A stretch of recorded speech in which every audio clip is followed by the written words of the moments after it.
Zase chčije. Ale to nevadí prátelkovia, protože podíváme se, co pak tady Martilka dělá. Tak, letí, to je ono. Ale kdybyste viděli aspoň, jak to voní.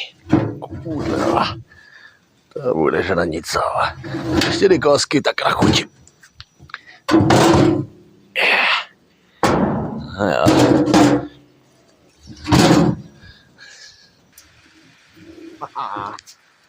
Zase, vole.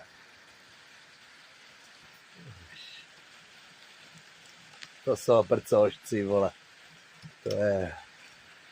Kdyby tak nechcelo, tak je to spokojenost, no, ale... Dáme si. No, dívej se, jak se to leskne. Paráda. Tak jako... No,